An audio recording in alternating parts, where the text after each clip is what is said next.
जय श्री राम। शंखनाद में आपका स्वागत है। जब किसी का वर्तमान खोखला होता है तो वो अतीत की तरफ रुख करता है और अपना अतीत दिखा दिखाकर ही लोगों को लुभाना चाहता है। कुछ यही स्थिति अब उद्धव ठाकरे के साथ हो गई है। उद्धव ठाकरे ने हिंदुत्व के साथ धोखा किया, हिंदुओं के साथ गद्दारी की, तुष्टीकरण के पुरोधा बन गए और अब जब वो हिंदुत्व को लेकर चारों तरफ से घिर गए हैं, जब उनके ही विधायक, सांसद, दूसरे नेता उन पर सवाल उठा रहे हैं, मोर्चा खोले बैठे हैं, तो उद्धव ठाकरे की छटपटाहट आ गई है। उद्धव ठाकरे में बेचैनी देखने को मिल रही है और अब इस बेचैनी में उन्हें बाला साहेब ठाकरे याद आ रहे हैं। वो बाला साहेब ठाकरे का, उनकी आवाज का इस्तेमाल कर रहे हैं, अपना अतीत दिखा रहे हैं, शिवसेना का अतीत दिखा रहे हैं और लोगों को इमोशनल ब्लैकमेल कर रहे हैं। उद्धव ठाकरे ने बाला साहेब ठाकरे की, हिंदू हृदय सम्राट बाला साहेब ठाकरे की आवाज का इस्तेमाल किया। एआई तकनीक से उन्होंने नासिक में एक संकल्प शिविर था जिसमें उद्धव ठाकरे ने भी भाषण दिया, अपने कार्यकर्ताओं को संबोधित किया और उसमें उन्होंने बाला साहेब ठाकरे की आवाज का इस्तेमाल किया एआई से, एआई तकनीक के जरिए, आर्टिफिशियल इंटेलिजेंस के जरिए, जिसमें आवाज तो बाला साहेब ठाकरे की थी लेकिन शब्द उद्धव ठाकरे के नजर आ रहे थे, सुनाई दे रहे थे कि बोल तो रहे हैं, लगता है कि बाला साहेब ठाकरे, लेकिन उनके मुंह में जो शब्द भर दिए हो, दिमाग जो है वो उद्धव ठाकरे का दिमाग है, क्योंकि बाला साहेब ठाकरे वो बातें बोल रहे थे जो उन्होंने अपने जीवन काल में नहीं बोली, वो बातें उन्होंने बोली जो आजकल उद्धव ठाकरे बोलते रहते हैं। तो उन्होंने लोगों को एक तरह से भ्रमित करने की कोशिश की कि आवाज बाला साहेब ठाकरे की है लेकिन विचार उद्धव ठाकरे का है। पूरा जो एआई से उन्होंने बुलवाया उससे बिल्कुल यही लगता है। और इस भाषण पर उद्धव ठाकरे घिर भी चुके हैं। बीजेपी, एकनाथ शिंदे, सभी इसे उद्धव ठाकरे की बचकानी हरकत, उद्धव ठाकरे की गिरती हुई खराब स्थिति बता रहे हैं कि उन्हें अब अपने पिता की आवाज का सहारा लेना पड़ रहा है, क्योंकि उद्धव ठाकरे को कोई सुनने वाला ही नहीं है। उस भाषण में जो उद्धव ठाकरे ने चलाया एआई के जरिए, उसमें शुरुआत तो हुई उसी तरह जैसे बाला साहेब ठाकरे की आवाज है। वो जिस तरह से संबोधित किया करते थे कि यहाँ एक साथ इकट्ठा हुए भाइयों बहनों, वो जिन शब्दों का इस्तेमाल करते थे वही शब्दों का इस्तेमाल हुआ। लेकिन उसके बाद उन्होंने जब भाजपा, एकनाथ शिंदे और पार्टी की वर्तमान स्थिति की बात की तो पता लगा कि ये तो उद्धव ठाकरे के शब्द हैं। भाजपा को लेकर उनसे वही बुलवाया गया उस आवाज में कि भाजपा ने विश्वासघात किया है। जब भाजपा को यहाँ महाराष्ट्र में कोई नहीं जानता था तब हमने उसका साथ दिया, भाजपा का हमने समर्थन किया और आज जब हमें जरूरत थी तो भाजपा ने जो है वो धोखा कर दिया है। अब ये बातें आज तक बाला साहेब ठाकरे ने नहीं कही थी लेकिन उद्धव ठाकरे ने कही, और उद्धव ठाकरे ने क्या धोखा किया है उसका वो जिक्र करना नहीं चाहेंगे। उन्होंने भाजपा के साथ धोखे की क्या बात करें, उन्होंने तो हिंदुत्व के साथ ही धोखा कर दिया है। इसके बाद बाला साहेब ठाकरे की आवाज में बुलवाया गया। आजकल खबरें आती हैं कि ये चला गया, वो चला गया। अब अगर भालू के शरीर से 4-5 बाल झड़ भी जाएंगे तो उससे क्या फर्क पड़ता है। अब उद्धव ठाकरे ने ये बात बुलवाई है जिससे उद्धव ठाकरे की टीस नजर आती है कि उनसे ये बात सहन ही नहीं हो पाती, बार बार जिक्र हो जाता है। कभी कहते हैं कि मुझे धक्का पुरुष बना दिया है, झटका पुरुष बना दिया है, और अब बाला साहेब ठाकरे की आवाज में भी यही बात निकलवा रहे हैं कि मुझे यहाँ हमारी पार्टी से लोग निकल निकल कर जा रहे हैं लेकिन हमें कोई फर्क नहीं पड़ता, और फर्क नहीं पड़ता तो यहाँ जिक्र करने की क्या जरूरत थी। वीर सावरकर का नाम लिया कि मैं नासिक के, वीर सावरकर के नासिक से मैं बोल रहा हूँ, ये बात बाला साहेब ठाकरे के मुंह से बुलवाई गई। अब वीर सावरकर जिनका अपमान करने वालों के साथ तो उद्धव ठाकरे उठते बैठते हैं, जहां हाजिरी लगाते हैं, राहुल गांधी के पास जाके गुलदस्ता देते हैं और राहुल गांधी ही वीर सावरकर की सबसे ज्यादा उनकी जो है बेइज्जती करते हैं, उनका अपमान करते हैं। और यहाँ ये जो है बाला साहेब ठाकरे के मुंह से वीर सावरकर की बात निकलवा रहे थे तो उद्धव ठाकरे के अपने पिता की विचारधारा का ही सम्मान नहीं करते। और यही बात भाजपा और एकनाथ शिंदे ने भी उठाई। भाजपा के चंद्रशेखर बावनकुले, उन्होंने यही बात बोली कि आज उद्धव ठाकरे को सुनने वाला कोई नहीं है, इसीलिए वो बाला साहिब की आवाज का इस्तेमाल कर रहे हैं। उद्धव ठाकरे ने खुद विश्वासघात किया है, उद्धव ठाकरे ने हिंदुत्व के साथ धोखा किया है। वो उन लोगों के साथ जाकर आज बैठे हैं जिनसे जिंदगी भर बाला साहेब ठाकरे लड़ते रहे, जिस विचारधारा के खिलाफ लड़ते रहे, आज उद्धव ठाकरे ने उसी विचार को अपना लिया है। यही बात एकनाथ शिंदे ने भी कही कि जो विश्वासघात की बात करता है उसने खुद अब अपने पिता की विचारधारा से विश्वासघात किया है। उन्होंने कहा कि हमने तो कांग्रेस के चंगुल से शिवसेना को छुड़वाया है और ये उद्धव ठाकरे की बचकानी हरकत है कि वो बाला साहेब ठाकरे की आवाज का इस्तेमाल करके लोगों को इमोशनल ब्लैकमेल करना चाहते हैं। अब देखिए उद्धव ठाकरे के ऊपर जो ये बयानबाजी हुई, जो बुलवाया गया, वो तो एक अपनी जगह है, लेकिन यहाँ बात अब ये उठती है कि उद्धव ठाकरे को आखिर बाला साहेब ठाकरे की आवाज का इस्तेमाल करने की क्या पड़ी है? आखिर क्यों उन्होंने ऐसा किया? ऐसा नहीं है कि ये काम सिर्फ उद्धव ठाकरे कर सकते हैं, ये कल को एकनाथ शिंदे भी कर सकते हैं, क्योंकि असली शिवसेना तो उन्हीं की है।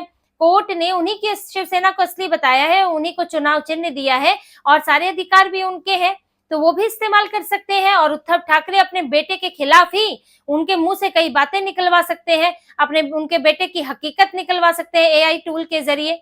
लेकिन अभी तक एकनाथ शिंदे की पार्टी ने ये नहीं किया, क्योंकि पार्टी को इसकी जरूरत नहीं लगी। आप अपने नेता के आदर्शों पर चल रहे हैं, विचारधारा पर चल रहे हैं, वही काफी होता है ये जानने के लिए कि असली राजनीतिक विरासत किसके पास है, आप सही दिशा में है या नहीं। लेकिन उद्धव ठाकरे को इसकी जरूरत पड़ी, क्योंकि उद्धव ठाकरे घिर चुके हैं। उद्धव ठाकरे की पार्टी खाली होती जा रही है। उद्धव ठाकरे ने जिस तरह से वक्फ बोर्ड संशोधन बिल का उन्होंने विरोध किया, पूरी तरह से तुष्टीकरण किया, मुसलमानों के वोटों के लिए अब उन्होंने कोई कोर कसर नहीं छोड़ी है। मिलेगा या नहीं मिलेगा ये बात की बात है, लेकिन हिंदुओं को उन्होंने पूरी तरह से धोखा दिया है, क्योंकि इतने हिंदुओं की जमीनें कब्जा कर रखी हुई है वक्फ बोर्ड ने, लेकिन उद्धव ठाकरे के मुंह से कुछ नहीं निकला। अभी मुर्शिदाबाद में हिंदुओं की हत्या हुई, हिंदू बेघर हुए हैं यही वक्फ बोर्ड के विरोध में, लेकिन उद्धव ठाकरे के मुंह से एक शब्द नहीं निकला। तो उद्धव ठाकरे ने ये तो साफ दिखा दिया है कि वो हिंदू विरोधी हैं। अब जब उनका ये रुख साफ हो गया, जब थू थू होने लगी, तो उनके विधायक और सांसदों ने भी मोर्चा खोला है। विधायक तो पहले ही कह रहे थे कि आपको हिंदुत्व पर वापसी करनी चाहिए, कॉर्पोरेटर्स कह रहे थे, सांसदों का भी कहना है, अपने सांसदों को 5-5 बार फोन लगाए इन्होंने वोट डलवाने के लिए। तो जब ये अब चौतरफा विरोध का सामना कर रहे हैं कि यहाँ ऑपरेशन टाइगर चल रहा है तो पार्टी दिन रात खाली हो रही है, कोई बीजेपी में जा रहा है, कोई अजीत पवार की पार्टी में जा रहा है और सबसे ज्यादा तो एकनाथ शिंदे के पास जा रहे हैं, बड़े बड़े नेता निकल कर जा रहे हैं, स्नेहल जगताप चली गई, राजुल पटेल चली गई, तो उद्धव ठाकरे किसी को रोक ही नहीं पा रहे हैं। और अब तो प्रियंका चतुर्वेदी की भी बात सामने आ रही है कि उनकी अजीत पवार के साथ, उनकी पार्टी के साथ बातचीत चल रही है, क्योंकि 11 महीने में उनका राज्यसभा कार्यकाल खत्म होने वाला है। तो उद्धव ठाकरे को जब हर तरफ से वो घिर गए, विधायक सांसदों ने मोर्चा खोल दिया और उनके पास अब ये साफ तौर पर हो गया है कि अगर इसी तरह से चलते रहे तो फिर उनके साथ रहना बड़ा मुश्किल होगा और बीएमसी में इसकी वजह से हार मिलना तो तय है। उसके बाद तो उनकी पार्टी जो है वो एक झटके में खाली होने की स्थिति में आ जाएगी, क्योंकि फिर कोई उम्मीद ही नहीं बचेगी। कोई किसी पार्टी में क्यों रहता है? सिर्फ झंडा उठाने के लिए तो नहीं रहता है, उसको अपनी अपनी महत्वाकांक्षाएं होती है, कोई पद चाहिए होता है, पार्टी की थोड़ी मजबूती चाहिए होती है कि चुनाव में जीत कर आ सके। लेकिन जब ये रहेगा ही नहीं तो उद्धव ठाकरे के साथ कौन रहने वाला है? और इसी में ही उद्धव ठाकरे अब छटपटाने की स्थिति में आ गए हैं कि सब तरफ से उनको ये विरोध झेलना पड़ रहा है और हिंदू विरोधी का तमगा तो उन पर लग गया है। तो उन्हें लग रहा है कि तुष्टीकरण तो करके वोट पा लिया है, लेकिन अब हिंदू वोटों की छटपटाहट उनमें है कि अब हिंदू वोट कैसे मिलेंगे। इसीलिए अब वो खुद को हिंदूवादी नेता बताने में जुटे हुए हैं। कभी बाला साहेब ठाकरे की आवाज का इस्तेमाल करके हिंदुत्व की बात कर रहे हैं, कभी कहते हैं कि मैंने हिंदुत्व नहीं छोड़ा, मैंने भाजपा से नाता तोड़ा था, भाजपा का घिसा पिटा हिंदुत्व हमें नहीं चाहिए। तो कौन सा हिंदुत्व चाहिए? जिसमें तुष्टीकरण होता हो, लुंज पुंज हिंदुत्व आपको चाहिए? वो हिंदुत्व चाहिए जो सेक्युलरिज्म के नाम पर दबा रहता है? आपको कौन से हिंदुत्व की आप बात करते हैं? आप जो बातें करते हैं वही बात कांग्रेस करती है, वही बात वो वैसी करते हैं, और वही बात जो है यहाँ आपके एनसीपी, शरद पवार, ममता बनर्जी, अखिलेश यादव वही सब बातें करते हैं जो आप कर रहे हैं। तो उनके हिंदुत्व से आप कैसे अलग हैं? उनके लिए तो हिंदुत्व यही है कि हिंदुओं को मूर्ख बनाओ, सेक्युलरिज्म का गाना गाओ, मुसलमानों के लिए काम करो, उनसे वोट बटोरो। इनका तो हिंदुत्व यही है, तो क्या आपका हिंदुत्व भी यही है? लेकिन अब उन्हें ये पता है कि सिर्फ मुसलमानों के वोटों से वो जीत नहीं सकते।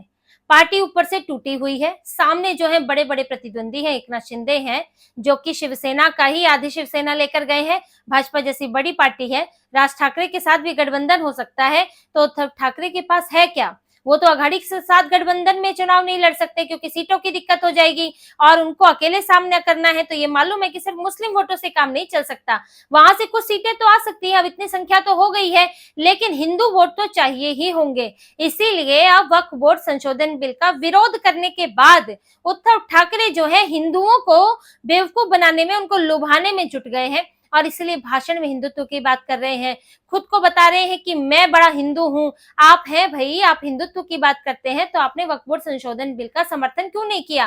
क्योंकि वक्फ बोर्ड से तो ये सभी परेशान है, उसमें हिंदू भी है, मंदिरों पर जो है कब्जा होने की बात सामने आ रही है, तो उद्धव ठाकरे चुप्पी साध कर क्यों बैठे हुए हैं? इसलिए जो स्थितियां इस वक्त शिवसेना में बन गई हैं, जो उद्धव ठाकरे जिस स्तर पर आ गए हैं कि उनको अब तो देखिए मातोश्री से निकल निकल कर प्रचार कम से कम कर रहे हैं, वरना तो उन्हें लगता था मातोश्री में बैठ कर ही लाइव करके ही पार्टी चल जाएगी। लेकिन अब जब ये तो यही हालत दिखा रहा है कि पार्टी खाली हो रही है, संगठन को मजबूत करने के लिए खुद ही निकलना पड़ रहा है, बड़े बड़े नेता कार्यकर्ता पदाधिकारी कॉर्पोरेटर छोड़कर जा रहे हैं, तो उद्धव ठाकरे को खुद मोर्चा संभालना पड़ा और इसके लिए अब बाहर निकले हैं और हिंदू वोटों को बटोरने की कोशिश में लगे हैं। हिंदुओं को ये एक तरह से भ्रमित करना चाहते हैं कि मैंने संशोधन बिल का समर्थन तो कर दिया लेकिन मैं हिंदूवादी हूं। कैसे हिंदूवादी हैं? तो इनके इसी हिंदुत्व पर अब सवाल भी उठ रहे हैं।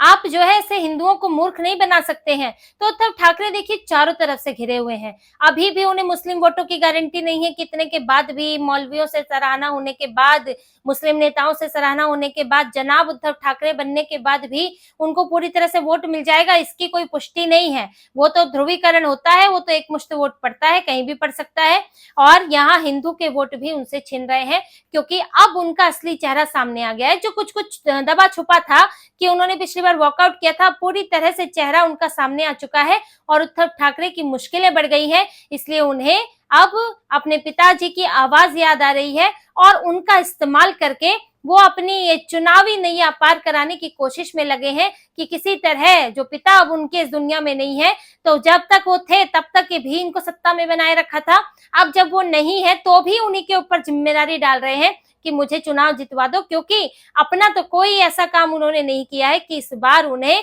हिंदू वोट दे, उन्हें जरा भी वोट दे, क्योंकि हिंदुओं के साथ उन्होंने बड़ा अन्याय किया है। तो इसी तरह की और खबरें और विश्लेषण आपके लिए लाते रहेंगे, हमसे जुड़े रहिए, सब्सक्राइब कीजिए, कमेंट कीजिए। बहुत बहुत धन्यवाद।